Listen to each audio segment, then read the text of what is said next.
And we are the Coalition, loud and proud, outrage porn-free, civilly disobedient media broadcasting live on the worldwide Coalition Network here at the GoLocalLive Broadcast Center, deep in the heart of the city we love, Providence, Rhode Island, the naked city, the city of 1,000 stories. Facebook.com/The Coalition Radio, on the mighty Twitter at Coalition_radio, and of course the mothership at coalitionradio.us. Bear with me this week, folks. I've got the same terrible cold that all of you do too. So we'll do a few cuts to our guest in a few moments, and if you hear some terrible hacking, don't worry about it. We'll be fine. So, it's been a tumultuous week here in Little Rhode Island, not the least of which started when, on the mean streets of Bristol Warren, there appears to have arisen as the late great Vincent A. Buddy Cianci would have said, a frittata. I'm going to go and allow my guest, who I'm about to reintroduce, to go into the real details of it. But it would appear, at least at a superficial level, that the teaching community at Kickamuit Middle School in Bristol, Rhode Island, part of the Bristol Warren School District, had simply had enough. There are clearly a number of factors being pointed to, but essentially the behavior was so completely out of control at the school level during the school day that teachers felt threatened and teachers were no longer comfortable in the classroom. Joining me, someone who is, as we lovingly say, a repeat offender here at the Coalition. Full disclosure, he's one of my best friends. He's the sponsor of the show. He has run for political office in the same organization that I have. He's a local business owner and a committed family man right in the heart of the Warren section of the Warren Bristol School District. And that's the capacity he'll be speaking in tonight. Both he and I are not looking at this issue, if you will, through the prism of politics. We're simply looking to education, discipline issues, management issues. All right, maybe we will look at it a little bit through the prism of what's clearly an out-of-control school system. But the critical point here is, how do you take a middle-class school district with touches of upper middle class and some really solid working folks communities and turn this into what appears to be, and we call it here at the Coalition an onion issue, as we dig underneath layer and layer and layer and layer, what appears to be hell on wheels. Daryl Gould, welcome back to the Coalition. Thank you very much, Pat. All right, so let's start with a little bit of Bristol Warren history, because some of the people who are going to watch this now or in the future are not going to be as immersed and as folks in town are. And it's interesting because having spent a couple of years now involved, on the periphery of politics in the East Bay, I've come to realize what a close-knit community this is, and that's probably an overstatement. The upside of that is you've got wonderful families who have been there for generations, folks who have joined the community and providing a level of reinvigoration in the commercial district. You've got the prospect, at least, for some wonderful schools. You've got a manufacturing base, an entertainment industry base there, great little downtowns, the historic, sometimes the hysterical, but at the same time, all the underpinnings of what should be really a premier community here in New England. And I'm not looking at that from a monetary sense, but the overall quality of life. Direct waterfront access, an arts district growing up right around you. Again, the history, the architecture, it really, for all intents and purposes, is a wonderful place, but it should be more of a wonderful place, probably, shouldn't it? So, give us a little history of the district in general, because folks, I think, are just coming to understand that Bristol Warren are tied at the hip. A little bit about how that came about and how things work now. Sure. So, the Bristol Warren Regional School District obviously is comprised of Bristol and the towns of Bristol and Warren. The school's actually regionalized about 30 years ago. In an effort to save money. There were actually some financial incentives that are no longer available to us that were given to us for a period of time for regionalizing. And there, obviously, with that came some changes as far as infrastructure and where the students are housed. So as far as how the district is set up, there are a variety of small elementary schools. The largest elementary school in the district does reside in Warren, that is Hugh Cole Elementary. The middle school for the entire district is Kickapoo Middle School, which is the school that caught a lot of press over the last week or so. And then we have Mount Hope High School is the only high school in the district. So for the most part, the elementary schools will service, there are elementary schools that service only Bristol kids. And Warren, the only elementary school, again, is Hugh Cole, and that actually serves a combination of Bristol and Warren. Now the district, Warren and Bristol are definitely very different towns. As someone, I grew up on the Bristol side of the line, and obviously now I live in Warren. Been there for the better part of the last 14 years. And there's definitely some differences between the towns. From a socioeconomic standpoint, median income, all of that stuff are, there's definitely some differences between the towns. Bristol being more affluent, Warren again being having more people, on lunch assistance, which is really the tool the state uses to determine, what the need-based funding comes into it. So all of this really came about when it actually started. It's been going on for a while. For about the last 18 months, the teachers have been very active in voicing their concerns about safety issues in the schools. And they approached the administration in the school district.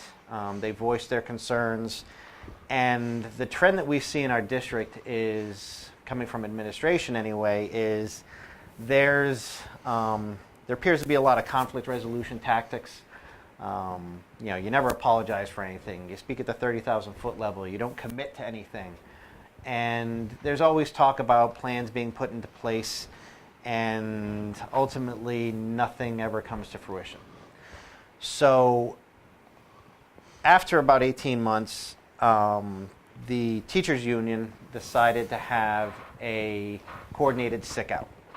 So I believe there was somewhere in the neighborhood of high 20s, low 30s number of teachers who called out sick. This happened, the sick out was actually last Friday, so a week ago today. As a parent, I received notice, it was around 10:30 p.m. on Thursday evening, that school would be canceled on Friday due to an excessive number of adult illnesses. Then, one way or another, media got a hold of it, and people realized that it was actually not just a coincidental illness, and there's a lot of stuff, as you're experiencing, going around right now. And so this wasn't just a happenstance situation. This was a coordinated effort on behalf of the union to bring some attention to the issues at the school. That said, now I fully support the actions of the school, the teachers rather, in this matter.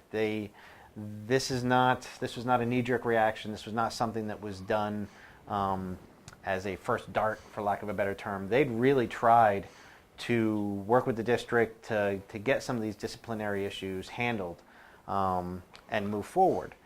So the instances that the teachers brought up, there's been an escalation in poor behavior, and this is, boiled over to the point where teachers have started to get injured, and there are fights on a fairly regular basis. Ultimately, what this boils down to is a lack of discipline and enforcement of the district's discipline policies. And if you walk it back, it's very easy to kind of figure out how this came to be. And it's multifaceted. I think the knee-jerk reaction from everybody is really to try to point the finger at one group of people. And so, those of us who've been involved in education, and as you know, Pat, I've tried to be an advocate for families in the district when it comes to curriculum-based activities, education-based activities, IEPs, discipline, bullying, things along those lines. So as someone who's kind of been involved for the last few years, I know that a large portion of the blame lies with the administration. I'm also fully aware that there's been a change in culture with how we deal with our schools. And I mean, a perfect example is, when I was a student, if I had done something wrong, I'd get called into the principal's office with my parents, and it was oftentimes the parents and the principal, or whoever the authority figure is, kind of working together to get me under control or discipline me or whatever the case may be, help me with academics.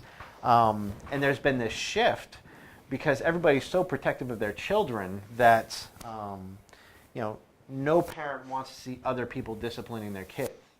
And some parents are very loose with their discipline themselves. So ultimately what's happened is, in part, you have the home aspect of it. Now this is also, there's going to be varying degrees of this based upon the home life of the student. Like as I mentioned earlier, the socioeconomic factors, there are more people at poverty level in Warren, certainly, than there are in Bristol. So for a larger percentage of kids in our district, issues like domestic violence and not having proper nutrition and things like that, these are real issues for these kids. And there's certainly, that's a factor, that these are issues that they're going to bring with them to school. There are, this isn't a situation where, again, this is part of it. There's the home factor and how we treat our kids and the protective nature we have for them. And now it's when there's a student and parents and a principal or whoever the authority figure may be, more often than not, it's the parents are, sticking up for their child regardless of whether their child is at fault or if they're participating in bad behavior, whatever the case may be. So there's that aspect of it. I think a large factor was the previous superintendent, a woman by the name of Melinda Thies.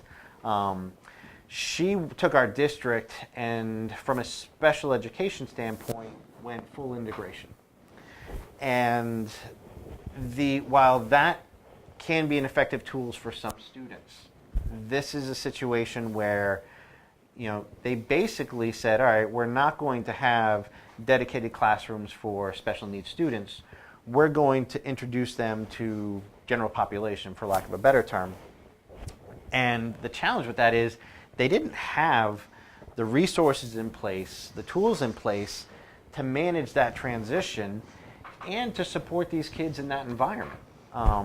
Ultimately, it's, there are a lot of kids who are high functioning, but there are kids who are on the severe special needs end of the spectrum, and they are not capable of learning, and it's not a suitable environment for them. They need dedicated attention. They need dedicated teacher's assistants and to help them navigate through this system. And it's not fair to that student to drop them in your typical classroom and expect them just to acclimate. There certainly have been tons of studies to show that integrated classrooms, when you talk about kids who, again, are high functioning, that exposure to peer groups will certainly elevate them as far as their learning performance and capabilities. And there's this hive mentality that the kids all work together, and there's that cohesive learning that takes place. But again, there are just some students where it's unrealistic to expect it. So when this happened, and there are other factors with this as well. So Hugh Cole Elementary, which is the elementary school based in Warren, Hugh Cole actually, for the kids with the most, extreme special needs requirements, that became the location where those kids were relocated to. So there's, for example, there's Colt Andrews School Elementary School in Bristol. There's Rockwell School Elementary School in Bristol. The most severe kids were taken and put at Hugh Cole. And the challenge with that is, again, this was a decision that was made, and they didn't resource it properly. They didn't have the proper policies and procedures in place, and it's been an absolute failure. So what has happened at Hugh Cole is, and Hugh Cole, that is a school that we will likely, that is going to be the other shoe that drops. I know there's a lot of attention obviously being paid to KMS right now, and deservedly so. I would say that Hugh Cole is probably a step behind KMS as far as the actions that have been taken and really needing to take a look at the administration's approach to that school. So I think one of the challenges that Hugh Cole, and this came up during a meeting with the superintendent, Dr. Mario Andrade, at a meeting at his office last summer when we were talking about disciplinary issues and academic issues. Ultimately, what has happened is, from a resource standpoint, Hugh Cole kind of gets the short end of the stick. When we talk to the superintendent about class size and resources such as school nurses and librarians and emotional support systems with guidance counselors and things like that, he comes out and says it's equitable across the district. At its surface, it may appear so, but what they're not, a lot of people aren't considering is when you take all of the severe special needs kids and take them and put them in one school, the resources need to follow. So where, yes, it is, one teacher for, 24 students in the district, when you take the special needs kids and put them all in one school, there needs to be, again, those resources need to follow, and that's what hasn't happened. So what we're seeing is an increase in instances at the elementary level. This obviously is carried up to the middle school. You're going to see less of it at the high school level, but due to maturity issues. But it's created this situation where it's become an unsafe environment for not just the students, but for faculty and staff. And the things came to a head last week, and so now we basically had the sick out. There was unfortunately, as someone who's been involved and affected by bullying myself with my kids, I have 3 in the district, it's nice to finally see some attention being paid to the issue. It's a little frustrating that the things that are being said now are things we said literally 4 and 5 years ago. But sometimes, you need to just stand at on the outside of the carousel, and hopefully the pony ends up in front of you at one point, and you get to go on and take it for a ride. And I think that's what this sick out actually did for us. It gave us the opportunity where, thankfully, the teachers had that action. The media got a hold of it, and a lot of parents who have been idle, and that's understandable. We all live busy lives. We put a lot of trust and faith in our school district to educate our kids. And so some parents aren't as engaged with their child's academic performance and social performance when they're in school, and that's understandable. But something had to happen. So I'm glad that this was a catalyst for things to take place. It's long overdue, and obviously we're going to wait and see what happens from a reaction standpoint. There was an emergency meeting with the school committee where it was closed to public comment, which I know some people were frustrated with as parents who want to have your voice heard. The intent of that meeting was really to address the teachers and hear their concerns. So a dozen teachers basically got up in front of an auditorium full of parents and other teachers and local politicians and what have you, and basically expressed, gave some anecdotal stories. They gave some data. And when you sat there and heard, and even as someone involved, when you hear some of the statistics and things from the really deep dive education side of things, that was really disturbing. Mm-hmm. And so the purpose of that meeting was really to hear these the grievances of a dozen or so teachers, take that into consideration. The school committee then went into executive session where it's a private meeting, and they discussed this issue and tried to come up with their triage level response. We weren't looking for long-term solutions coming out of that meeting. It's all very fresh, and this is something that really takes a lot of time and energy and thought into coming up with, not only coming up with a plan to fix it, but really, agreeing on what the problems are. Well, let me jump in for a second. Was there any one event that precipitated the sick out, or was it just an accumulation of grievances and frustrations? It was really an accumulation. And this is, now we're talking about middle school. This is 6th, 7th, and 8th graders.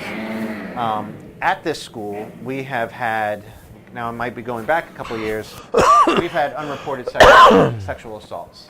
Whoa, hang on, hold that thought there. Yeah. How,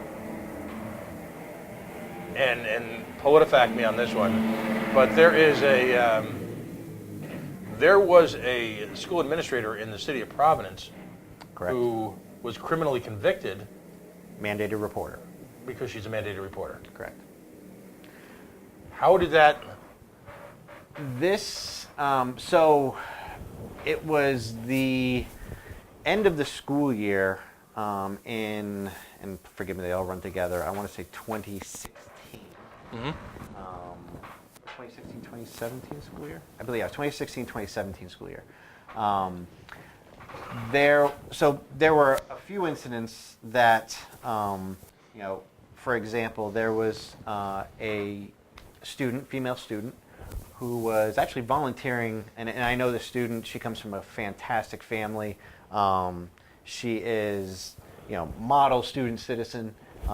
She's a delight, for lack of a better term.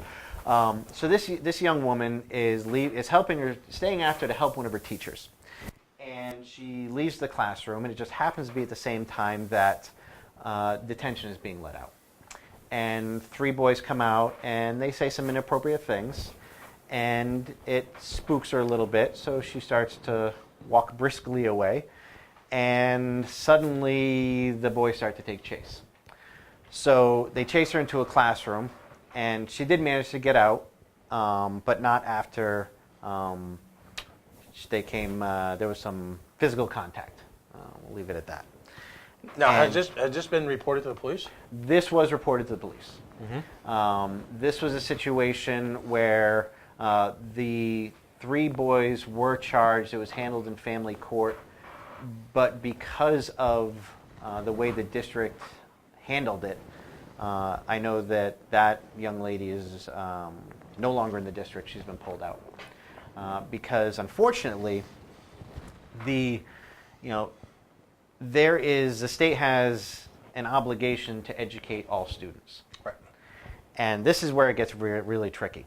So I understand some of the actions of the administration, even though I don't agree with them, and it's because there's been a systemic failure, because oftentimes there are incentives for bad behavior. Right. So, for example, our districts are required, every school actually is required twice a year to report their bullying statistics to the Rhode Island Department of Education. And so, for example, the Kickamuit Middle School, and for the academic year ending in 17, we reported 0 instances of bullying to Rhode. How is that possible? It's not. I mean, and I'm not diminishing bullying, and there's obviously, different shades of bullying. There's, mental intimidation on up to physical assault, and Right. 1,000 degrees in between. So is the word disingenuous a polite way of saying? Well, I mean, it is somewhat, not that I'm into cheating the system or gaming things, but if you're going to do it, at least throw a few in there to make it look like there's something that happened. To say that nothing happened for an entire school year with a school student population of 600 kids, it's not feasible. It's impossible. Right. So ultimately, the challenge with this is our district and our administration is held accountable for these numbers. And if your numbers are low, then there's more funding available. If you have a high instance of bullying, then they see you as problem schools, and they pull back on some of those funds. And let me jump in for a second. I mean, getting ahead of myself, later on we're going to talk about how suspensions are measured in the same way. Yep. So schools are ultimately self-reporting. Correct. School funding is tied into successful behavioral patterns. Correct. I guess, is there an honors system? It's the fact that there's little to no checks or balances is disturbing. And this is very well, and so part of this, some of it is just a blatant lack of reporting, where now people, so for example, what we'll find is the state has actually a very strict anti-bullying policy that was adopted by our district. And which, by the way, it always feels good to put a policy in place. yeah, and it's policies always solve problems. yeah, because people always listen to policies. Right? Exactly. Well, guys like you and I listen to policies. Yeah. We won't go there. I'm a spirit of the law guy. So ultimately what happens is if there is a true instance of bullying, it's very cut and dry as far as what the disciplinary action should be for that student. Now, those waters get muddied a little bit when the student is special needs and has an IEP. Because now they may not be responsive to the traditional discipline or the discipline that goes in line with the bullying policy. So the other aspect of this is, if you even though something is bullying, if you characterize it as something other than that, then technically it doesn't qualify. So this is where the playing... Is there a category on these forms that says boys will be boys? Because that's essentially what we're doing. Yeah, that's where it goes. Yeah, and it's those. There was a student. Again, this was a sexual assault that took place in the middle school. The victim was a sixth grade male. And again, let's think about that for a second. Here in Rhode Island, I'll call it a suburban school district, we have sexual assaults taking place in middle school. Correct. And there's seemingly, and I guess one of my themes for tonight again today is sort of the rhetorical question of the night. If it wasn't for the sick out, I would probably not be sitting here right now. And people wouldn't be discussing this right now. There wouldn't have been an emergency meeting right now. Right. Yet everything we're talking about is public knowledge, public record. Correct. And available to the administration of the Bristol Warren School District. Correct. The district knows more than I do.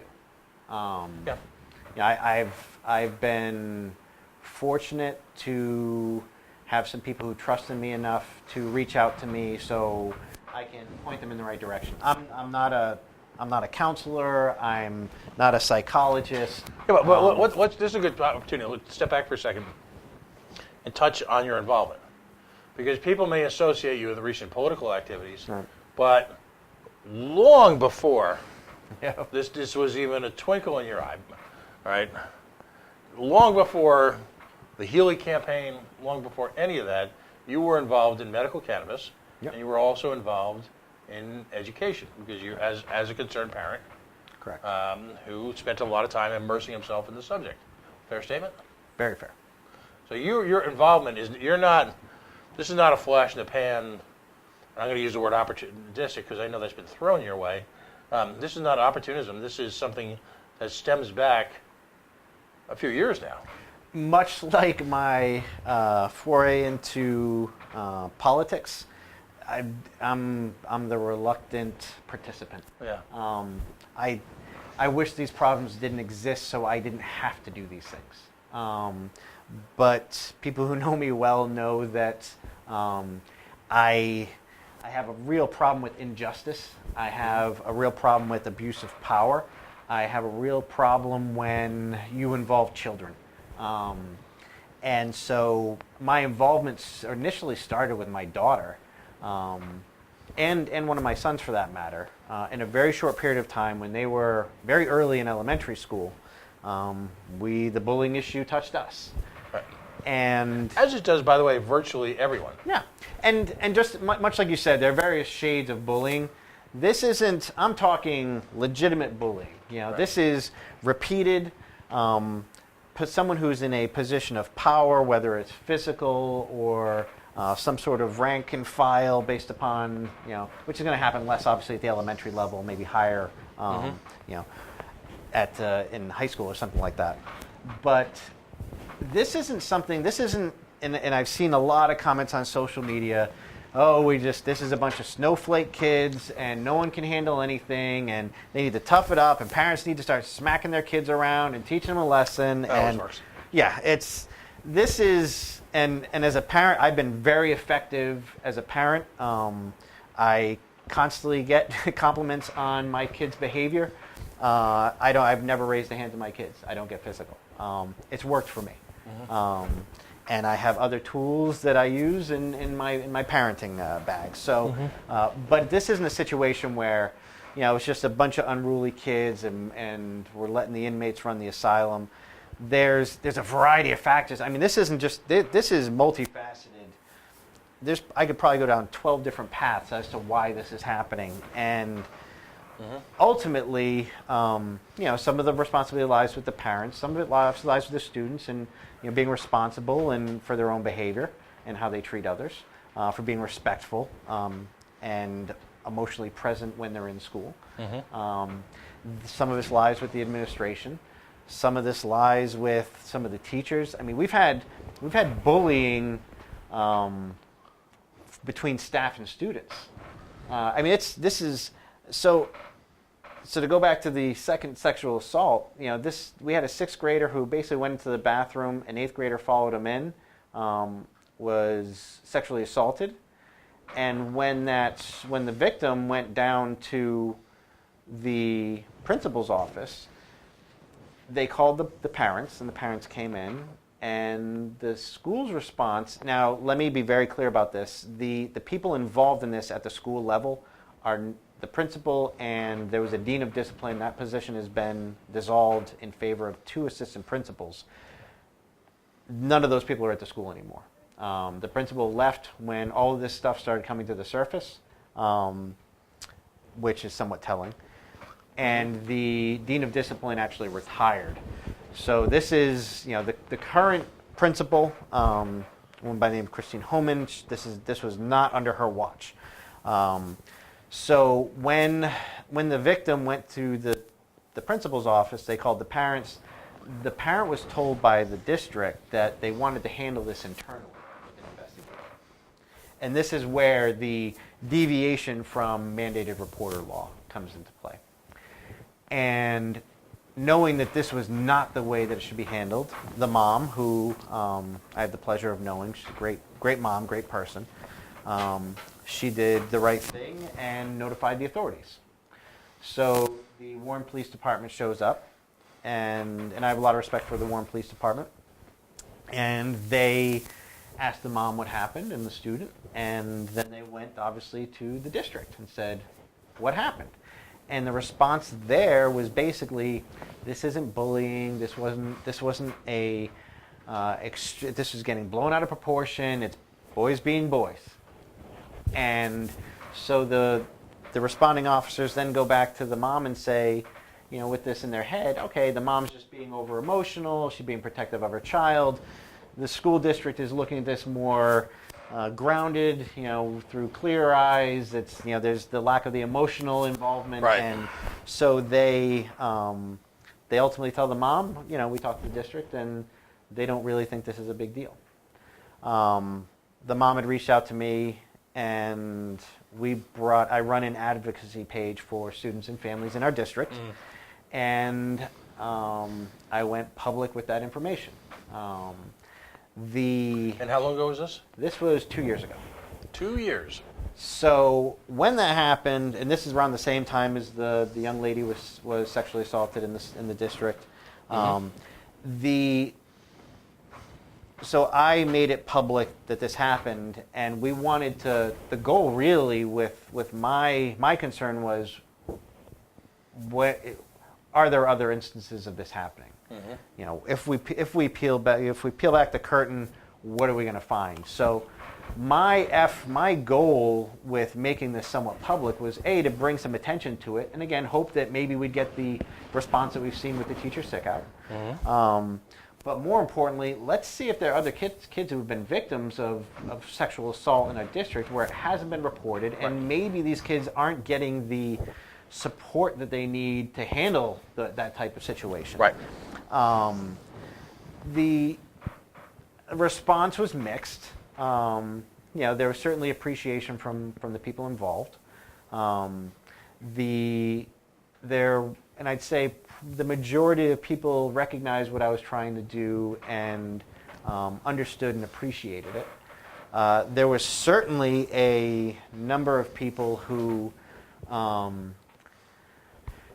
really tried to, I mean, you talk about bullying, really try and paint me as, terms like I was a rando pervert who wanted details about sexual assault, which is why I was getting involved in this.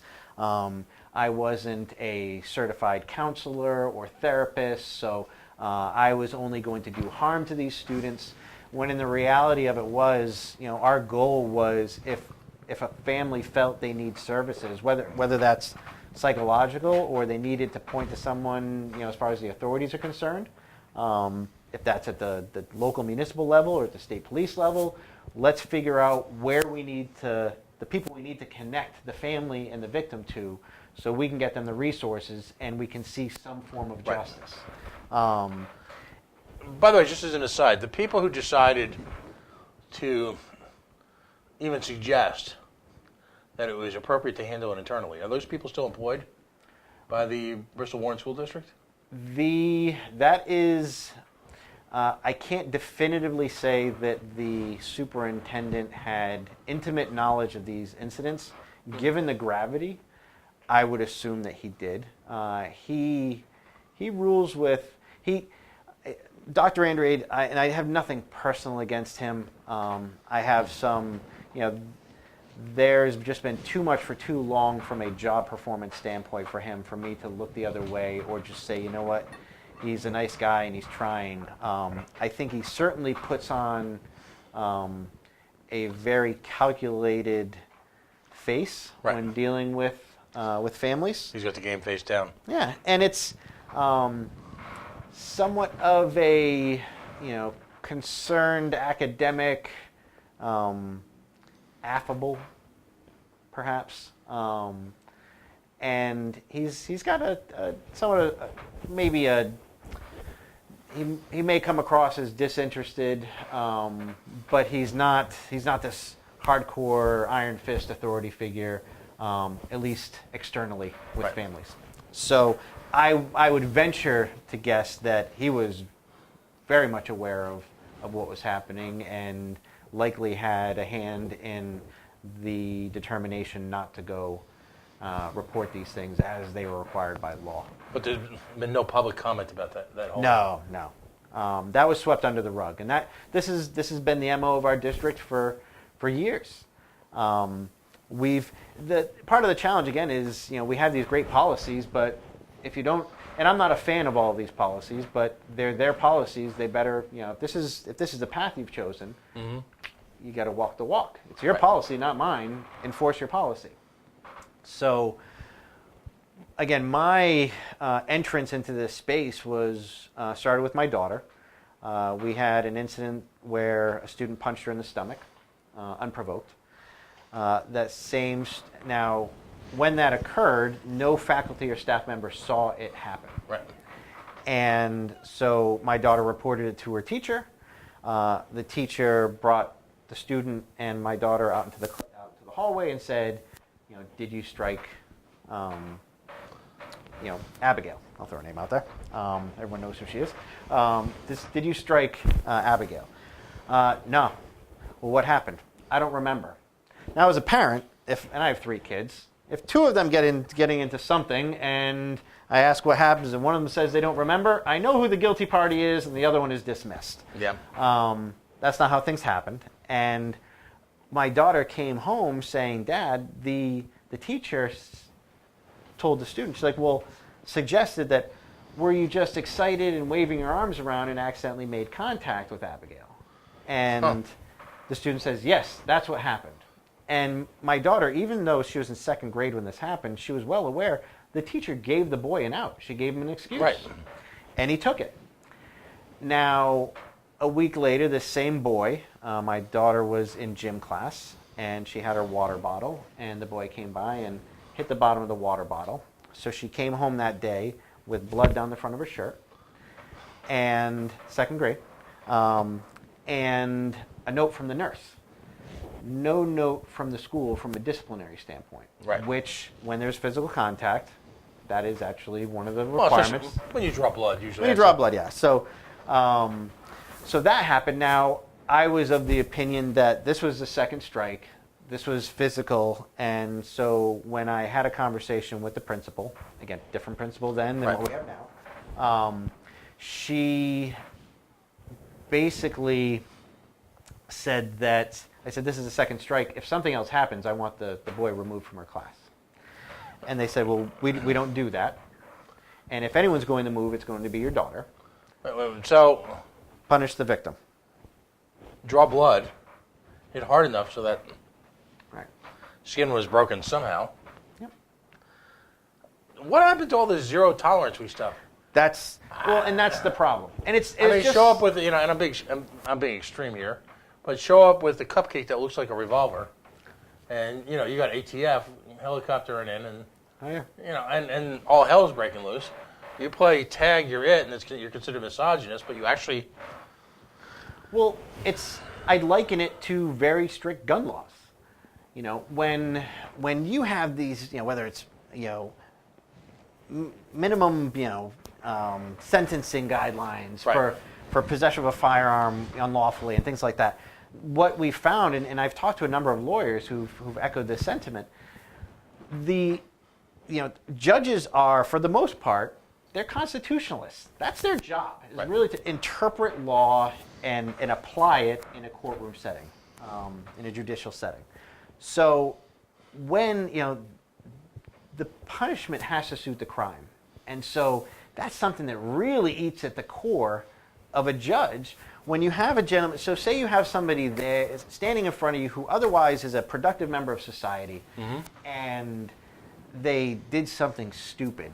And maybe they're traveling with a lawfully owned firearm, and they happen to have an ounce of marijuana on them. And they get nailed for the marijuana. Now they have a firearm with the drugs. Now you're going to get these very heavy-handed penalties.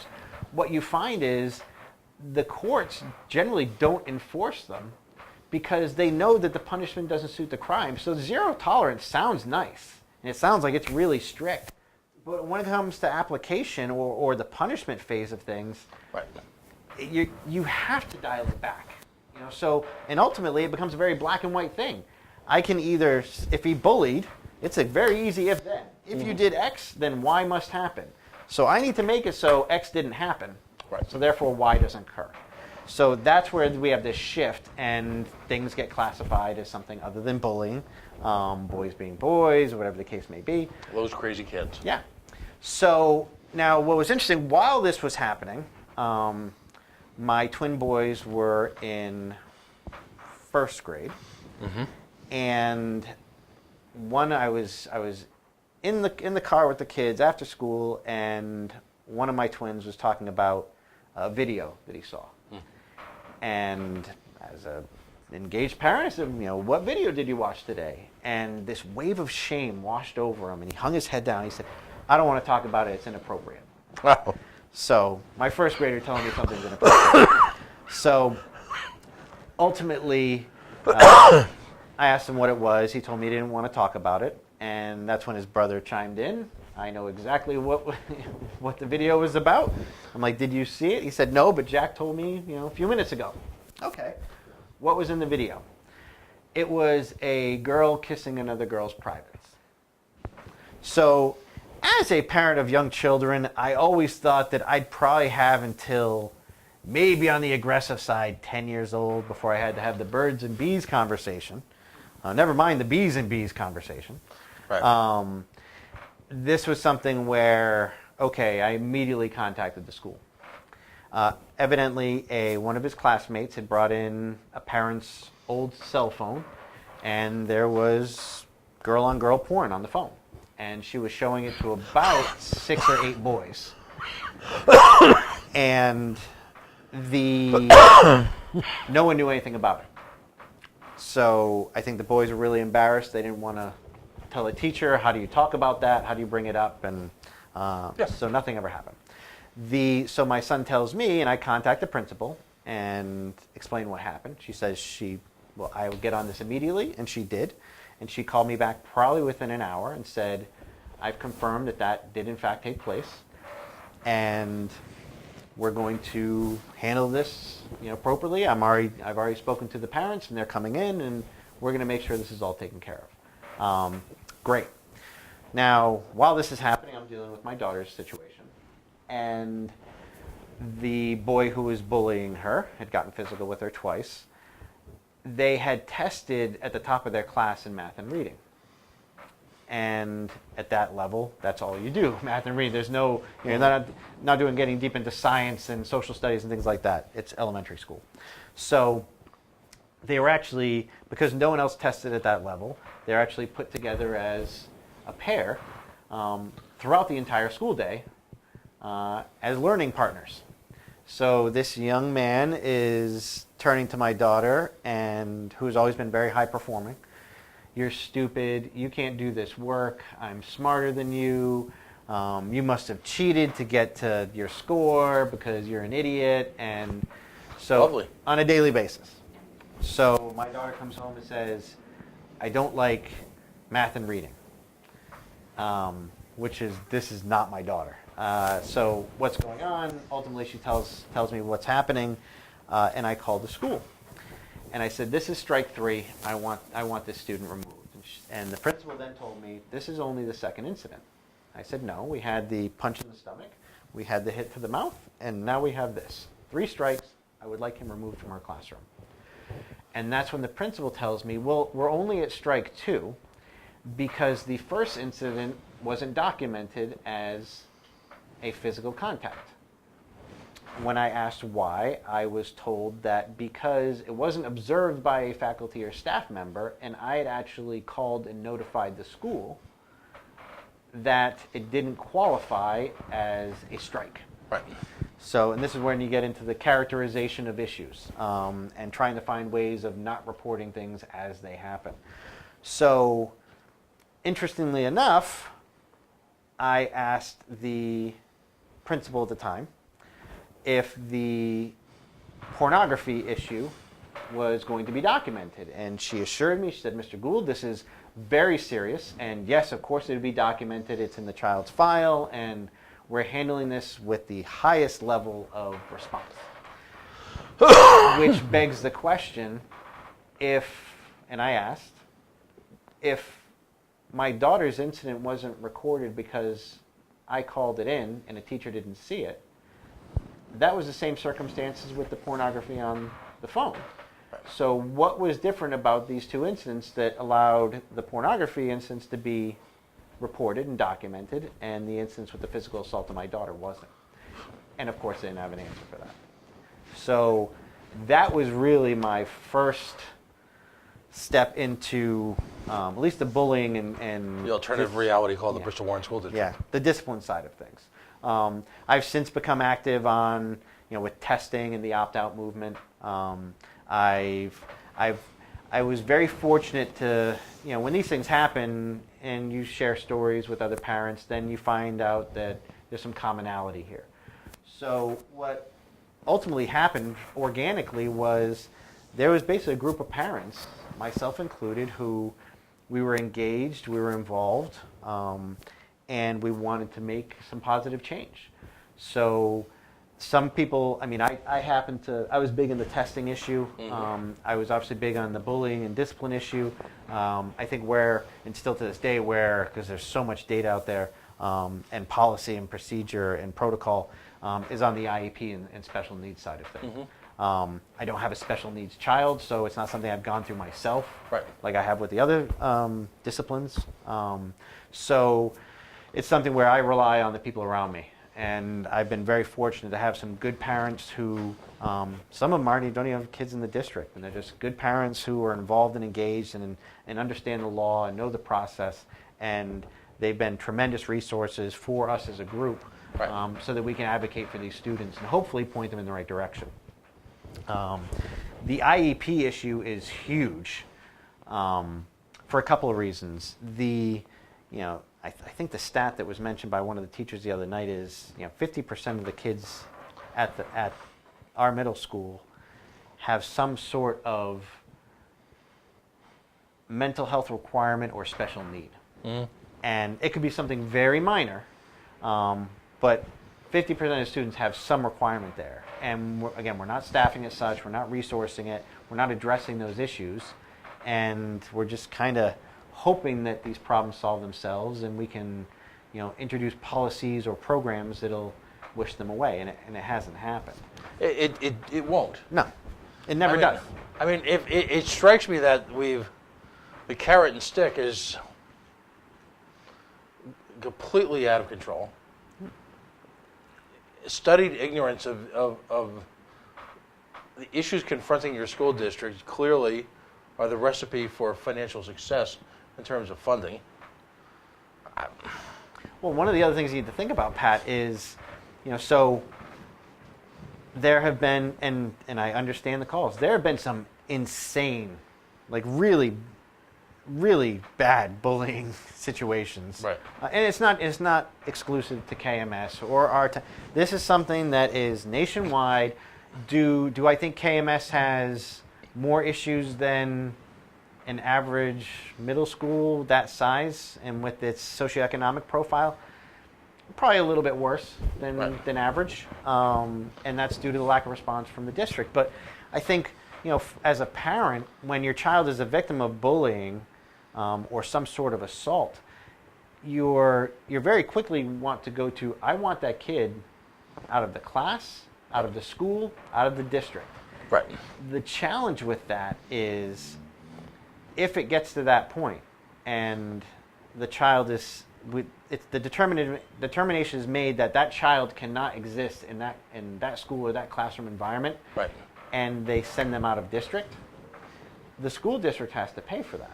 Mm-hmm. And when you talk about, and we have a very high, Rhode Island, we have a very high cost of educating our students. It's depending on the district, it might range anywhere from $18,000 to $25,000 a year per student. When you talk about, I need to send them to a behavioral-based school that'll meet their needs, that might cost $50,000 a year. So very quickly, if you start enforcing these rules and sending kids out of district, your budget goes with it. Right. And that's always been one of the great sources of debate. My children, we elected not to send my children to public schools, but instead of being a hero to the local school district under the rather twisted serpentine logic of big education these days, mm-hmm. because we are no longer bringing large amounts of funding for children who probably would have been low maintenance, now we're the devil. Yep, exactly. We'll take a quick commercial break in a second here, but if you're just joining me, Daryl Gould is an educational activist. You've seen him in other capacities on this show and in the community, but someone who's been involved in it for a number of years in dealing with bullying, dealing with behavioral issues, dealing with funding issues, dealing with prioritization in and around the Bristol Warren Consolidated School District. I just want to lay out a pattern before we talk about our sponsors for a second. But the pattern here seems to be, as we mentioned earlier, we're going to create an honor system for self-reporting, and we're going to effectively put in place incentives to pervert the reporting process. Because it's not a tacit just, okay, we'll happen to come into some money. It's clear, and becoming increasingly clear, that there are educational quote-unquote leaders, as I always say, some hired, some elected, some self-appointed, who will tell you that the bigger picture is the school district gets as much money as it can. And at the same time, there seems to be a compelling lack of basic behavioral standards at seemingly every level in the school. And it's, given the amount of money that's spent there, the hopes, the importance as what it represents for the children going to these schools, it's, I think heartbreaking is probably a better word. Folks, we're going to take a quick break now. If you are listening for the first time, first of all, we're going to take a look at a couple of comments. If you got comments that you want to register and you're watching this on, say, another page, on a GoLocal page, feel free to go to facebook.com/The Coalition Radio if you want to weigh in on any of these subjects. Due to a 7 o'clock postponement, I guess, has probably a more advanced version of what we're circulating through the studio right now. Daryl, I've got another couple of addresses in terms of biohazards that you can go to. We've got some extra time, and we want to dig into. I'm fascinated by this notion that Bristol Warren School District is not just a school district, but apparently some type of solar system where different bodies rotate, if you will, around the sun that is, in fact, the school district building, and seem to have all sorts of luxuries, proclivities, participation, clout. This is getting, and yet people who live in other communities in Rhode Island are telling me what we're seeing here almost mirrors exactly what's happening in other districts throughout the state. And people tend to, it's funny because the people go to the comparison to, well, try going to Providence or try going to Central Falls and see how you like it then. If you have to compare our small suburban towns to urban areas, right, and everything that goes along with that, if you're comparing apples and Volkswagens, right, if you have to go that far, you've lost your argument, right, in my opinion. So we, just a note, we are sponsored, in fact, as we all know, by Yacht Club Soda, Yacht Club Bottling Corporation, based right here in the Centerdale Circle, right here in Little Rhode Island. A big shout out to them tonight. They've got a big announcement coming later in the month. I'm just going to tease it. I'm not going to give it away. Yacht Club Bottling Works, Yacht Club Soda, Rhode Island's boutique soda before, well, we even knew, who knew we needed boutique sodas? In business for over 100 years, crystal clear water, natural flavors, fructose free, using good old cane sugar. Soda's a treat. It should be treated as such. But at the same time, don't give in to the, as I call it, the refinery sodas, the sodas that are delivered by C-130s flying over Providence seemingly, dropping down whatever swill that they're perpetrating upon the Rhode Island buying public today. Imagine ginger ale with ginger. It's breathtaking to me, the concept that you could have a true cola beverage. At every step of the way. We just came through the Super Bowl. Valentine's Day is coming up. There isn't an event in your family's life where you're not working extra hard. We talk about farm to table. Let's not do your soda refinery to the table. We've got the very best soda on the planet right here. It's made by a Rhode Island family for over 100 years. YachtClubBottlingWorks.com. Of course, go to their facility where they've got it for sale, their company store. That's at the Centerdale Rotary, and available at fine consumers throughout the state. You're a fan of the soda too, aren't you? Huge fan. Huge fan. It's good stuff. And again, full disclosure, Daryl is a sponsor as well. We've talked often about air science, and it appear to me that these coming weeks are going to be target-rich environments for the folks in air sciences. Yeah. We're talking about education, and we're talking about primarily what's happening in Bristol Warren, not because it's a laser-light focus on Bristol Warren. It's just becoming increasingly clear that the problems and challenges that they face, behavioral, structural in terms of its management reporting, which we're going to get a little bit more into in the next session, are endemic throughout the state. We've got a tiny little state here, which has an inordinately huge amount of bureaucracy for its education. We have all sorts of laws being imposed on some people when it's become clear, and clearly it's stunning when you talk about the reporting law. Right. Because after what happened to that woman in Providence, the guidance counselor, correct? Yeah, who I think was woefully underprepared to deal with the law, not because of her ability or her professional inabilities, but because of there you had how cliched is this? A school district leader who wasn't even fully cognizant of the law. This is, by the way, what happens when you just have this knee-jerk reaction that somehow policies are going to replace common sense, rules are going to replace strong management. This is what happens. So I guess my question, I want to just step back for a second. This December, I call it Gina Raimondo's December surprise, school district test results were released for the entire state. How are they doing over there? We're abysmal. The whole state was awful, obviously. Right. But I bring that up because, again, the entire reaction of folks, doing the ostrich thing, all right, is that at least we're not so-and-so.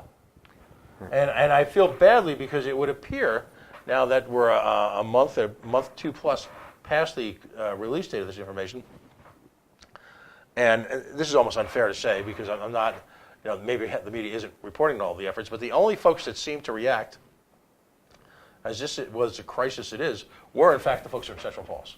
Yeah. I mean, instant. And quite frankly, this is obviously anecdotal, but my observation after living here for 30 plus years is that parents, often of lesser means, contrary to popular belief, are very much, in many cases, more concerned about their children's day-to-day education because they see it. They see the value in its ability to lift that kid out of the situation that they're in, and those parents hope for better things for their kid. Infinitely more self-aware. Now, how many times have you heard Rhode Island parents? Well, he doesn't need to go to school. He's going to go on this athletic trip, and what he'll learn there will be much more important than anything he learns at school. Yeah, okay, that's a real compliment to your school system. So you've got these abysmal test results. Yep. We had, I knew the numbers a month or two ago when they came out. They were tip of my tongue, but at the end of the day, we came in somewhere as like, and I know I'm going to mix these up. It was something like 34% proficient in reading and language arts, and 26% proficient in math. So and I could go obviously into the whole testing thing and how arbitrary that is, how tests are not I'll harp on the test scores because every time I talk about academic performance with the district, they talk about test scores. So if that's the hill they want to die on, then so be it. I'm very familiar with the tests that we have, their failings, what they don't do, the problems that go with them, the standards that they're based upon, all the flaws of them. So I don't put a high amount of value in those tests as a tool of measuring not only student performance, but certainly not teacher performance. Right. But ultimately, there at some point must be a measurement. Yeah. And as imperfect as this may be, it certainly provides given the shared testing now, it certainly provides a real portrait of where we are relative to Massachusetts. Yeah. Massachusetts is regarded as one of the top states in education. So, and for the moment, I mean, there seems to be again. Well, we've got Central Falls and we've got Pawtucket. Well, anyone that's spent any time in Massachusetts know that. Listen, there's some wonderful communities up there. Go to Roxbury. Go to Lawrence. Go to Lowell. Chicopee. Go to Holyoke. Go to fill in the blanks. You go to Pittsfield. I mean, wonderful people in these communities, but certainly suffering economically in many of the same ways that our communities here are. So spare me the nonsense that, as has been pointed out too often, the term, well, Rhode Island's unique. No, Rhode Island's small. It's not unique. It's a reflection. Yes, do we have some cultural? Yeah, we got coffee syrup, all right? We got coffee syrup and wieners. Let's get past that and just start. We're so special compared to everybody else. Everything else. And we got Yacht Club soda. Yep. All right, that's a good thing. Other than that, and we talk funny, but other than that, we're just like the rest of the country, aren't we? And the rest of the country is doing a whole hell of a lot better, aren't they? Yeah. And who is that a reflection on? Now, obviously, it's a patchwork quilt, as they like to say in progressive politics. Let's talk about the structure of the school district in general. Okay. So, because clearly there are management issues. Yes. If you've got an attempt by credentialed school educational professionals to self-investigate essentially crimes, there is I would imagine the term is a cultural issue. A cultural issue exists in terms of the management structure at Bristol Warren School District.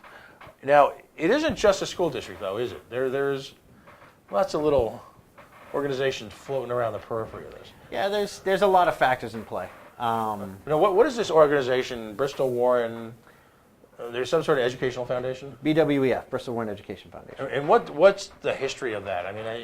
So BWEF is actually, and I believe the statistic is 25% of our school districts in the country, they're augmented from a budgetary standpoint by nonprofits and third parties. Okay. And so that's where BWEF falls. BWF was started as a means of, again, augmenting the existing programs in the district. They do a lot of fundraising. They introduce a lot of programs, and so in its purest sense, it's any community that can generate that type of efforts. It should be a positive. Oh yeah, and for the most part it is. I think there have been, and this is where we might start getting into the political side of things. So as someone who has been very vocal on issues, yeah, that's fair. Someone who at times can garner some attention from a media standpoint, people will share information with me about certain things, and with the hopes that I can either give them some advice or help them fix the problem, or sometimes just a vent, to be honest. So it had been expressed to me that, the two concerns. Now, let me just, I know this is an issue. When I did a live stream on my Facebook page just the other day, and there was certainly a response from people associated with Bristol Warren Education Foundation regarding some of what I said. I am just communicating things that have been told to me, some of this by people who are inside that group. I have no reason not to believe these things. There's been some decent data provided to me, and some suggestions as to where to look to get more information. Now, being a political candidate in the last campaign season, small business owner, a single father of 3 young kids, going through a move and everything else that I'm dealing with, I just don't have the bandwidth to do everything, and going deep dive into a nonprofit is not something that's a high priority for me. That said, it was communicated to me that BWEF may have involved itself politically in an effort to get a particular individual reelected to the school committee. Which is a huge no when you talk about nonprofits. No go, not to do. So that honestly is the more concerning for me. The other information that was communicated was, BWEF does provide grants to local groups that do children-based activities, usually academic or maybe extracurricular. And so there is a theater group in town, a children's theater group, that BWEF had provided a grant to. And they had their casting call for one of their recent productions, and I was told about 200 kids tried out. None of those children were mine. I have nothing. My children are not into theater. It is not, this isn't just so everybody knows, because it gets brought up like, oh, your kid tried out and they didn't get a part, so Daryl's upset about it. We're not a theater family. Not that I have anything against it. It's just not what my kids do. And I have no personal interaction, even from that I'm aware of, 2 or 3 degrees of separation. This is just strictly people upset with things and communicating it to me. So what I was told was, what was brought to my attention was people thought it was rather suspicious that BWF would provide a grant to this group to help them, to fund them. And when they had their recent casting call for one of their productions, 200 kids tried out, and the majority of the children who got the parts had some connection to families of board members at BWEF. So again, not something that stuff happens. It's not governmental. It's private organization stuff. So, but some of these grants, and correct me if I'm out of school here, for lack of a better term, you do have the long arm of the Rhode Island State Legislature providing some of the grants. Grants as well. And so you've got a very small group of people.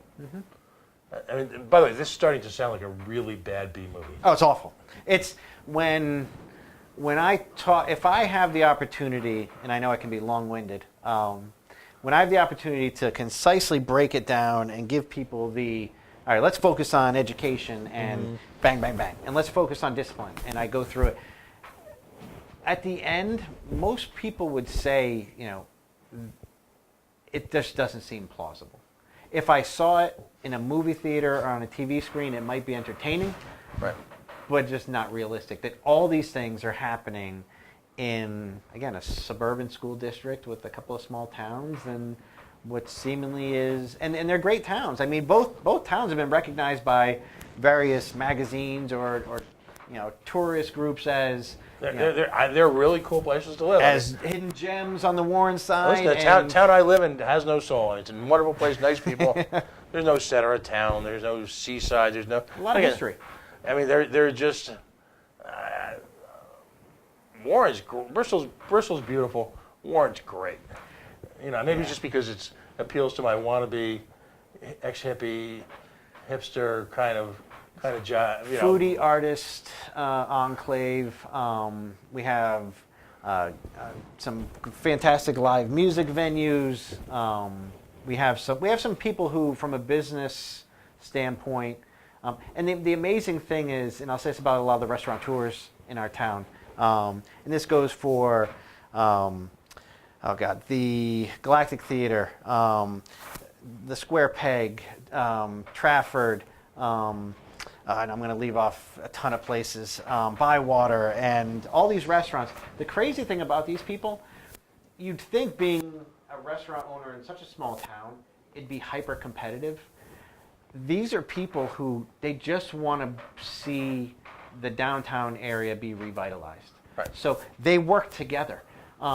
When we may have events like the Warren Walkabout, when the restaurants and live music venues and bars and whatnot will actually coordinate and say, hey, listen, we're all going to be at the Square Peg to start out our day, but then they're closing early and everybody's going to come over to Restaurant B, or some of us might go to here for live music. So it's really cool to see a bunch of people who genuinely care about the town. Yeah. And its economic viability, and they're doing the heavy lifting in an effort to bring it back. And it's very admirable. I like to, Warren, Bristol is that quaint, historic, Christmas card quality. you have the 4th of July parade. Yeah, I mean, it's a beautiful, like I said, I grew up there. It's a beautiful town.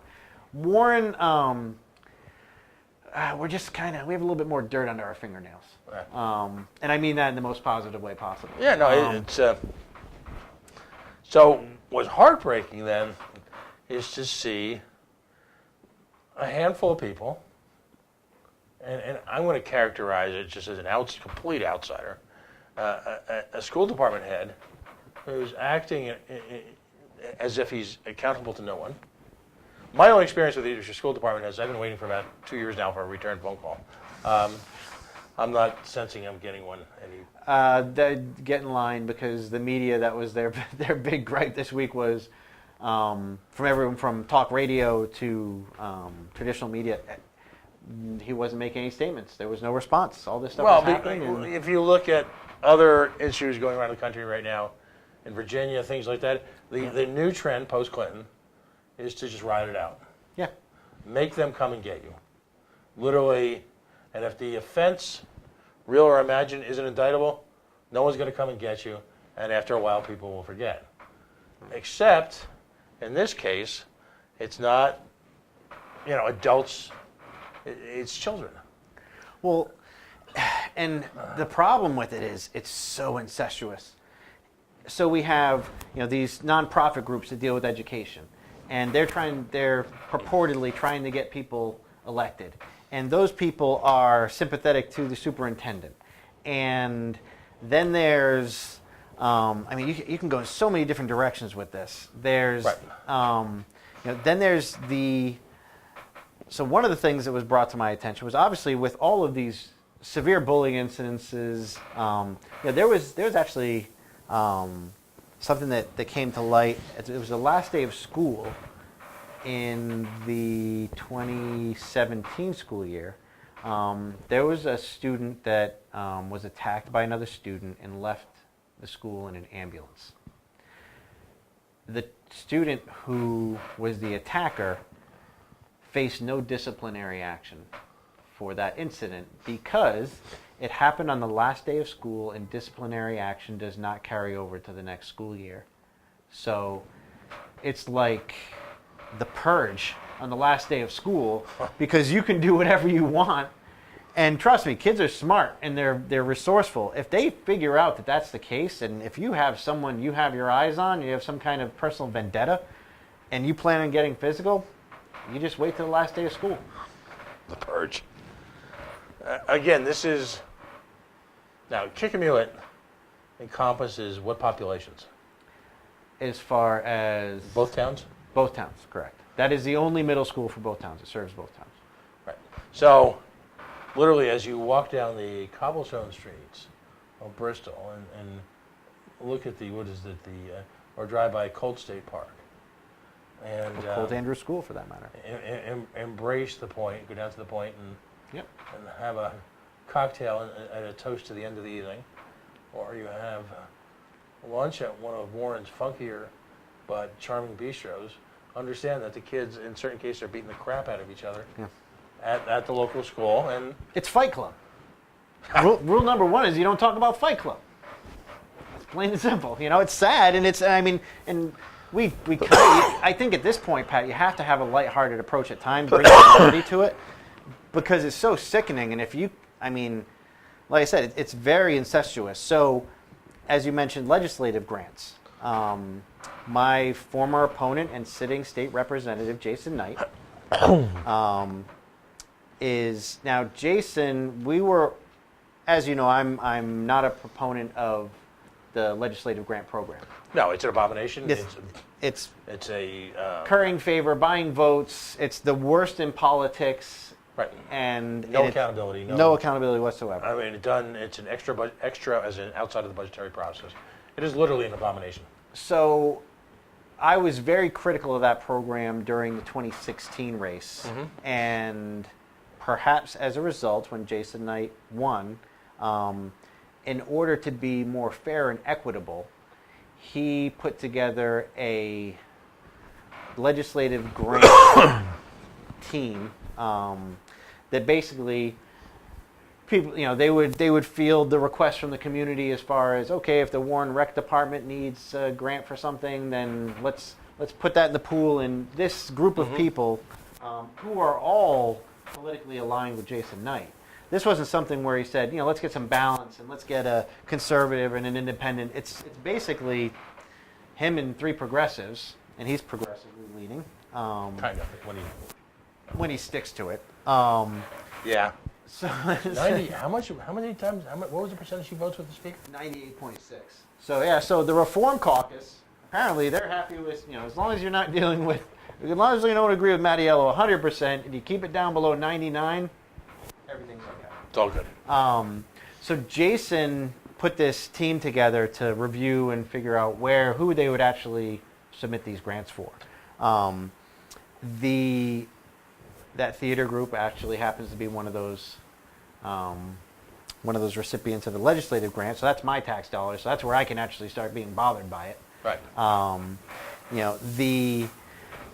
one of the, so like I was saying, with such a large recurrence of severe bullying instances in our district, in our schools, it was just a matter of time. It's 2019. We're a litigious society. Mm-hmm. People are going to start filing lawsuits, and that has happened.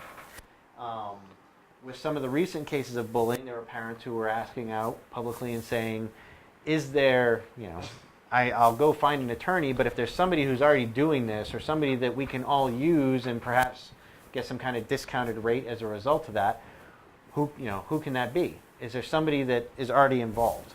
And ultimately, Jason Knight's name came up. Jason Knight is a practicing attorney. Now Rhode Island doesn't have specialization in law, right. So you can't say you're an expert in drunk driving law or divorce or. Except for that guy who literally advertises he wrote the law. He wrote the law on So that's kind of the mentality of this. This is so what. So Jason has evidently been the legal representation for families who's suing the school district. I have a real problem, and this is and some of this, and this isn't sour grapes, but I ran on the fact that I'm an advocate for other people, and I think that's what our district needed politically. Right. We don't need another typical politician. We don't need He's what not we getting got. paid, is he? He's getting paid. These are paid services. So, all right. So I'm This is not pro bono. Splain, Lucy, splain here. All right. So, I'd like to, well, I know, in part because I'm not an attorney, if I was sitting in that seat and someone came to me and said, we have bullying issues, my child's experienced this, I may refer them to an attorney if I think it will help them. right.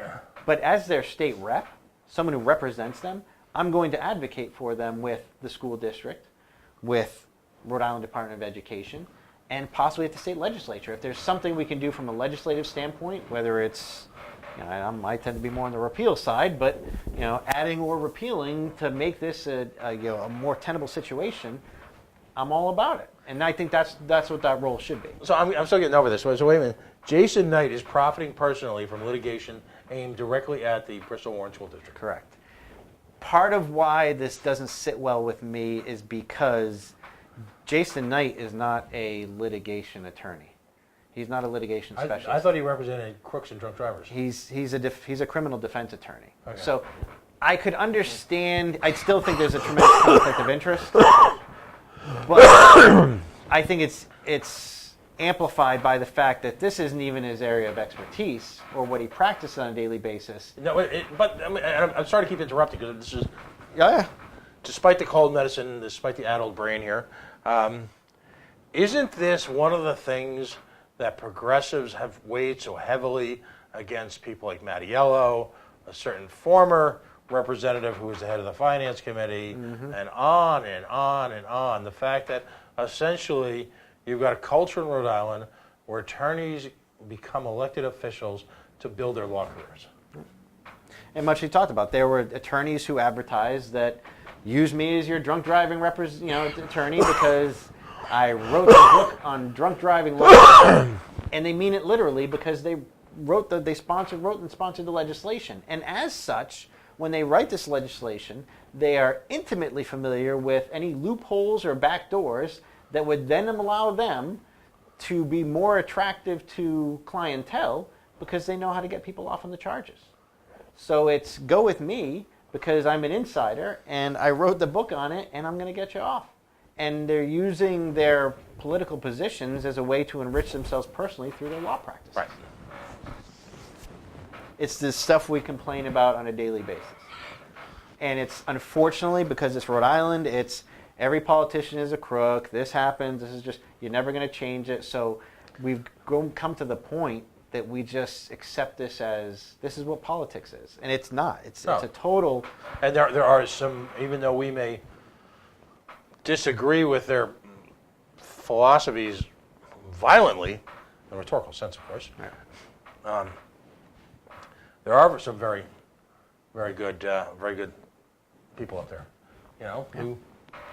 You've got a father-son combination that has fought, now the father passed from cancer, who has fought diligently for 2 generations now to ensure that patients have the right and the access to medical cannabis in a somewhat cost-effective now, dignified way. Well, and Scott Slater came from a law enforcement background, which generally they've never been huge proponents of marijuana in any capacity. Of any sort of liberty. Any sort of personal freedom. True. Sorry, that's another. Yeah, so I mean, and we take a moment to salute people like that who, again, we may disagree with philosophically, but there are people up there who are doing it for the right reason. As I always like to say in the coalition, people who are trying to help lives, not get one. All right, so we have to keep stepping back in the wider picture. So, what was that old Carol Burnett shtick she did in the Carol Burnett show? You have to be of a certain age. She did a parody of soap operas called As the Stomach Turns. Okay. That's what we got going on here. So, we've got a school department head who is accountable to no one, answers to no one, won't even, I mean, I got to tell you, if Tim from Channel 12 was calling, I'm answering the phone. And if Hummel shows up, oof. Yeah. Yes, sir, Mr. Hummel, what can I help you with, Mr. Hummel? this guy just doesn't feel the need to be accountable to anyone. Well, and I think it's interesting. So when this first happened, I run this advocacy page, and we have a decent following in the district. And so I actually put up a poll question right when the sick out happened, and I knew my thoughts on it, and let's get a general consensus of people who aren't necessarily on this deep dive mission, but are kind of surface level, know what's going on. Which is most people. Unfortunately. Most people, yeah. And again, I don't judge people. Everybody has their own stuff to deal with and their own priorities. But so we put a poll out there saying, do you feel that in light of what's happened, do you feel that Mario Andrade is capable of leading this district as its superintendent?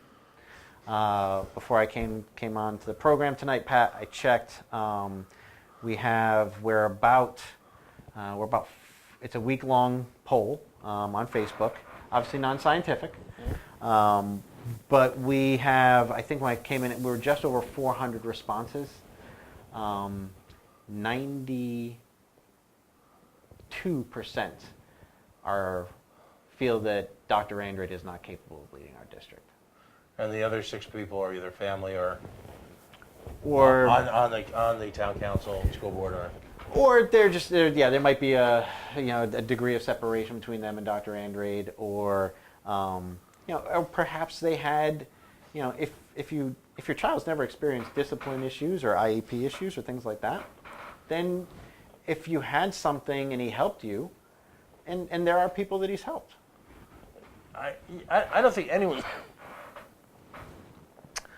I don't get the sense that at this point, most people, there are a few people out there who are pretty tweaked, but most people aren't looking to vilify anyone individually. But at a certain point in time, how much more can you take? Again, no accountability from the highest levels. No transparency. Blatant attempts to coerce people to not report criminal, issues in direct conflict with state law. You've got a culture of failure as far as the overall school itself. Has he been able? Now, I was about to ask him, has he been able to maintain any level of teacher? How he's managed those attitudes? Well, they just had a huge sick out. I don't know. I mean, is there such a thing as a vote of no confidence? Well, is that next? So basically, what the teachers were going to at KMS were planning on a vote of no confidence over the summer, and they were approached by a candidate from the school committee who said, "Hold off. I can fix this. You just need to give me a chance. Mm-hmm. Vote for me. Tell people to vote for me. Get me back in there." And ultimately, she won her race. I was a supporter of her opponent, a gentleman by the name of Chuck Thibodeau, who's a Warren Townie. He's done yeoman's work. I think he's the guy that we needed ultimately. Right. And it was kind of interesting because there were some interesting things that happened with that race, because there was a level of you would have thought it was the President of the United States. For example, the Warren Town, our school committee is nonpartisan.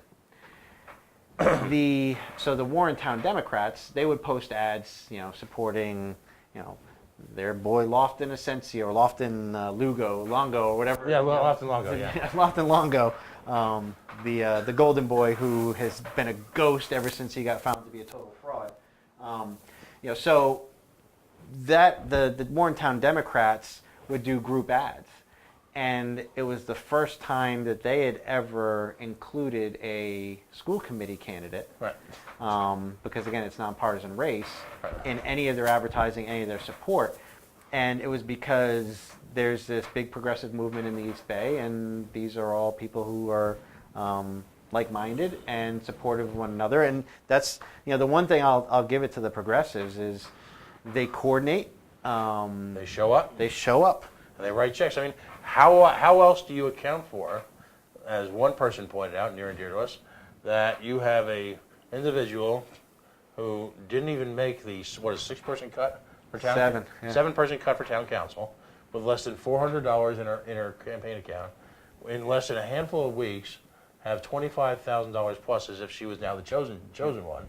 Yeah, she raised almost $40,000. She spent over $10,000 on her primary campaign. Now, this isn't a special election. So this is such an abbreviated election cycle for this race, for this seat, that I mean, when I ran, I always tried to do it as economically as possible. The idea of people giving me their hard-earned money for something political is somewhat unsettling, but I do appreciate it, and I would certainly work as hard as I could, and I understand that money's required to buy yard signs and get your name out there. Or sponsor how many Google ads in the last? Oh dear God, I can't go in the East Bay. I'm not going to say where, but some of the places that these Google ads showed up are pretty intriguing. Yeah, you can. If you want to type in some questionable keywords, then the candidate's face comes up all the time. It's not that there's anything wrong with that. No, hey, that's what you want to associate with. I mean, holy cow. Oh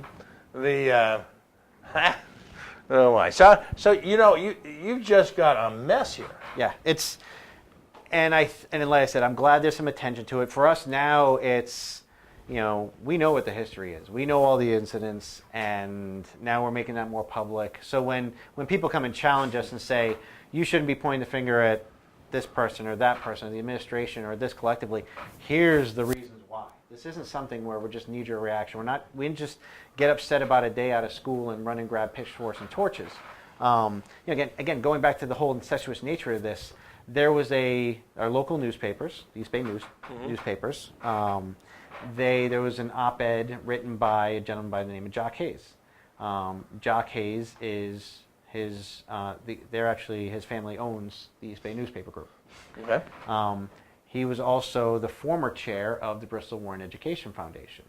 And his op-ed came out, and it was scathing and actually downplaying all. Now, this is a group that is sympathetic to the superintendent, and there are a lot of ties there. So they've come to his defense and basically came out and said, this is all a bunch of BS, and the school, and basically the teachers just wanted a day off, which is why they pulled the sick out crap. Forget about the political ties for just a second. Most of the teachers I know are committed professionals, and that's just insulting. It's if you heard for anyone interested, certainly in the East Bay, there are a lot of people who are in attendance, and they live stream. So you can go on Facebook and find that stream all over the place. Mm-hmm. As far as the teachers' testimony at that meeting the other night, a couple of teachers were shedding tears as they communicated this stuff. They're passionate about this stuff. They want to teach. They've been handcuffed by Common Core, by standardized testing. Now they're in these, lawless environments where I had one mother reach out to me and say her son has significant special needs. Mm-hmm. from an education and learning standpoint. Mm-hmm. And it also manifests itself behaviorally. So her son was literally sent out of the class almost every day for a period of months, and she was never made aware by the school. The teacher's frustrated because this kid's a boomerang. She sends him down to the office, and ultimately he comes right back. Right. And she sees nothing being done from a corrective standpoint. Right. And ultimately, the mom found out. She says, Daryl, she's like, I was told that my son has, on almost a daily basis, has been sent down to the office for behavioral issues. One might think that because, and this was her assertion, she's like, I didn't know that my son was eligible for an IEP and special services. So she is under the belief that the school knew, or the administration, not necessarily the teacher, because the teacher's hands were tied. The school kept it a secret because if they let her know that her son was sent down to the principal's office every day, you got to find out why is this happening. Mm-hmm. Then it's going to lead to the IEP conversation. IEPs cost this district money. So Big they don't money. want to. And I'll tell you right now, there's a woman, and I don't speak poorly about people directly. This is strictly based upon job performance. There's a woman named Leslie Anderson. I can't think of someone who more so should not be dealing with not just children, but special needs children. She's responsible for the special education of our entire district. Mm-hmm. And the stories I've heard from parents and from people inside the district, from a staffing standpoint, about her behavior and how she plays games with stripping families and students of IEPs for financial reasons, it's reprehensible. It's disgusting. In as much as I think Mario Andrade needs to go and we need some new leadership, I almost think equally important is Leslie Anderson needs to go. And I think one of the challenges with this is, I know that certainly Dr. Andrade is bonused on budgetary numbers. I believe, I don't know for a fact, but it's my understanding that Leslie Anderson is also bonused and rewarded financially for coming in under budgetary numbers. So if these people strip kids of IEPs and don't put resources in place that they need, and they save a whole lot of money, they get bonuses that I believe Mario's last bonus was somewhere in the neighborhood of $25,000 or $30,000. That's absurd. I mean, the question on how to reward teachers is possibly the most challenging one in education. Because you can't do it based upon test scores, because it's not a measurement of the teacher's ability to be a good teacher. Some kids just learn different ways. They have impediments. There's too many intangibles. Yeah. There's just too many intangibles. I mean, and it can vary from year to year. Yeah. You can get a particularly challenging class, and a year later, you can get these, well-behaved little kids who look like little cherubs and look at you with big wide eyes every day and say, "Can I get some extra homework?" It can literally swing that dramatically. Yeah. I'm married to a teacher. Yep. All right. And most of these kids are great kids, but you're right. They all learn differently. Yeah. They just all do. So I don't know if anyone has an answer for that yet, but certainly spiking the ball, if you will, burying. If there's any, possibly the most disturbing trend out of everything that's come out in the last week has been that the Bristol Warren School District overtly acts to suppress information that would somehow cast their performances inadequate. Right. Which to me, if it isn't, should be criminal. The fox has been guarding the hen house for a very long time. And again, the school systems in this state have been able to get away with, for a lifetime, this test we have is wrong, this test we have is inadequate, this one, and all of a sudden, rut-row, we're using what Massachusetts uses, and it shows us just how poor. Yep. It's what is it? The soft bigotry of diminished expectations. We are taking children and we are essentially imprisoning them intellectually for a lifetime because of our inability to give them the proper education at this point in their life. Right. It's a lifetime's worth of consequences, and no matter what Gina does at CCRI, no matter what anybody does anytime, you get past a certain grade level, and it's just too damn late. Yep. And the fault lies right in the hands of the people who are in charge.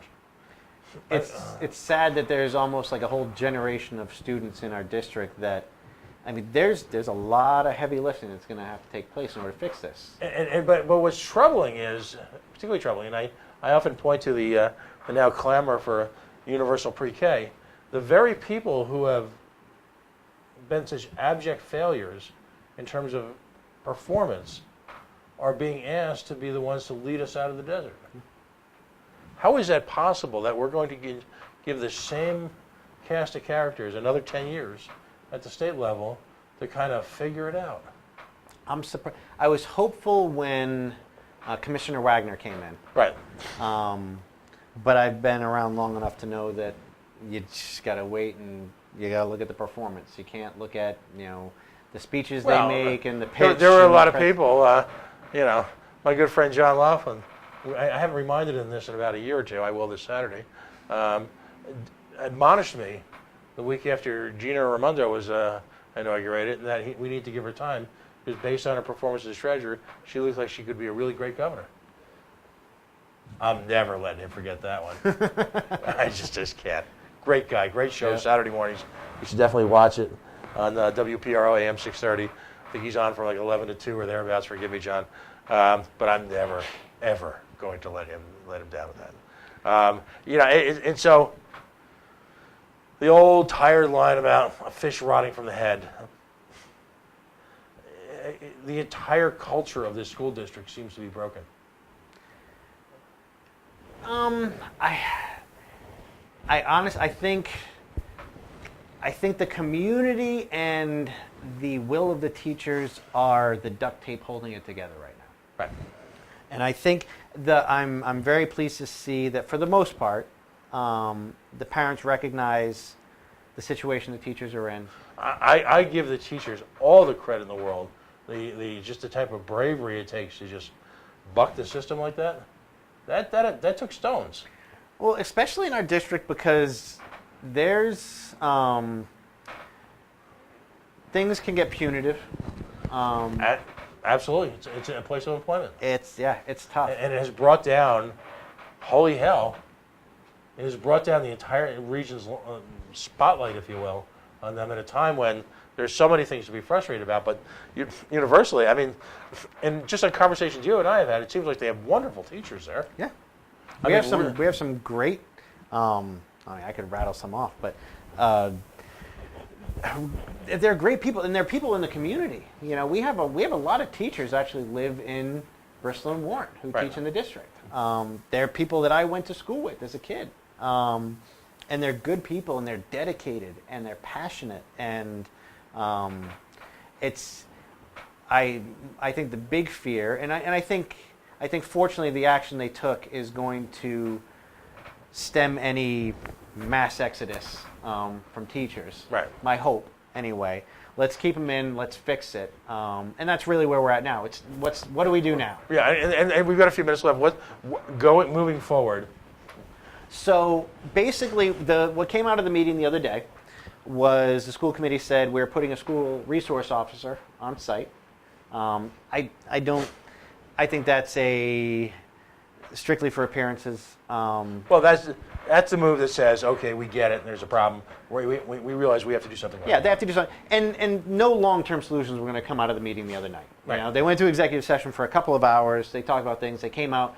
They basically formed a second committee that's going to look at how do we fix all this stuff. What are the ideas? What are the solutions? The ideas have been there. I've heard a number of them. You know, as far as different ways of schools of thought and methodology on discipline, on education, all of it. So just now it's a matter of, and we've heard them be proposed multiple times, that we need things to get implemented, and we need someone who's consistent, dedicated, and willing to see it all the way to the end game, because ultimately what happens is these things either don't get implemented, or it's the flavor of the month. It gets implemented and then it gets bailed on in favor of something else, which gets bailed on in favor of something else, and you just keep kicking the can down the road. So, moving forward, the goal ultimately is there's another, in as much as I operate the Bristol Warren Regional School District Student and Family Advocacy page, there's another group called Parents Advocating for Change, or PAC or PAC, started by two great moms who are very much involved.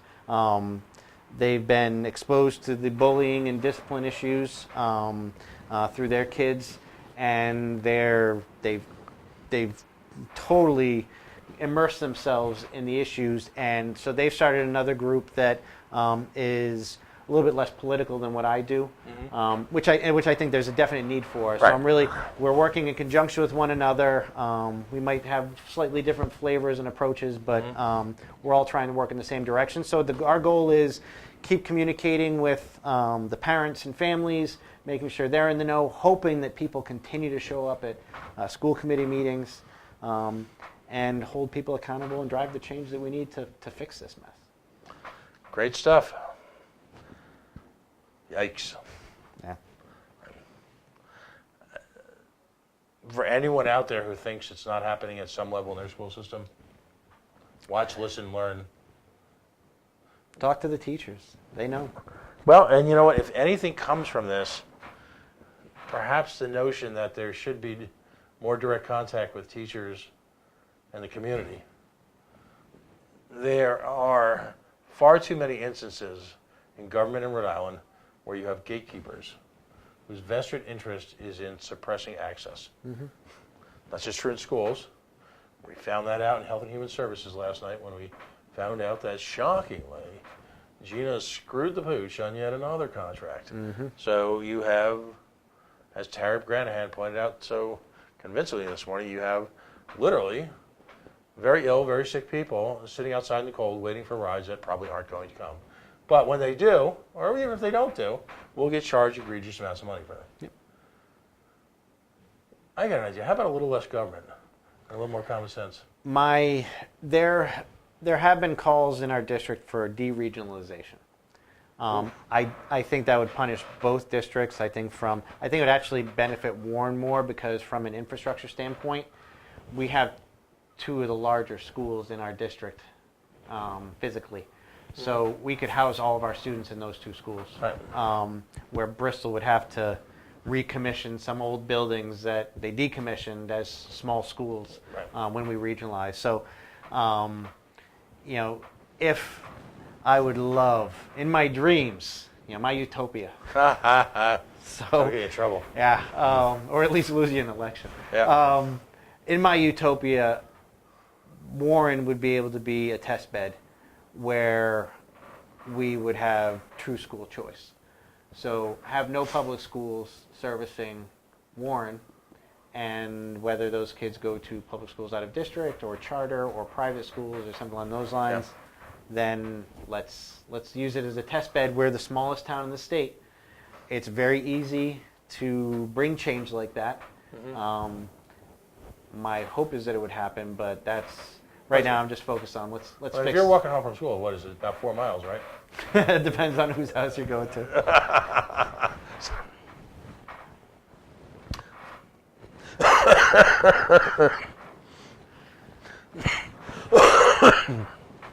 On that note, that's one more cease and desist letter I'm going to get from this. Absolutely, and I helped. Excellent. Well, listen, all the credit in the world for being as involved as you are. It's a curse. I don't know. There are a lot of times I wake up, or I'm up at 3 o'clock in the morning, just staring at my ceiling, and I don't even remember how I got here. I wasn't politically active when I was younger, and ultimately, if I really think, I know it stemmed from my daughter got bullied, and I got into education, and then, like I said, that started branching off into testing and curriculum and Common Core, and then IEPs, and it's just grown and grown, and then obviously you start looking at politics in general, and that's what was the catalyst for me getting involved politically. Then Bob Healy was who I'm a total fanboy. Bob had a tremendous impact on me. I hold him in the highest regard, and Bob cut his teeth on education. I unintentionally followed a similar path. Obviously, I worked in the Healy campaign with a great group of people, and that ended up being a springboard for my participation in the Libertarian Party and being a candidate in 2 election cycles. So here we are. Well, keep us posted. Will do.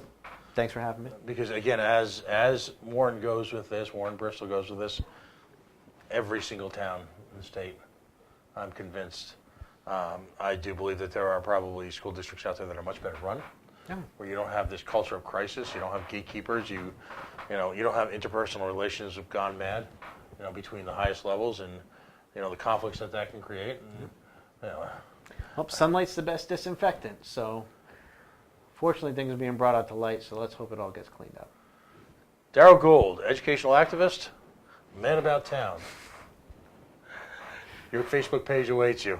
Folks, we're going to take a quick break. In the 8 o'clock hour, as always, we're going to be Libertarian Fabulous. We'll be bringing in a guest who's the with the Erie County, New York affiliate of the Libertarian Party, who has taken on the state of New York and the state of New York court system to essentially sue for your right to self-defense.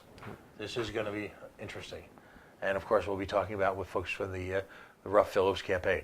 But, as always, we are the Coalition, loud and proud, outrage, porn-free, civilly disobedient media broadcasting live on the Worldwide Coalition Network here at the GoLocalLive Broadcast Center.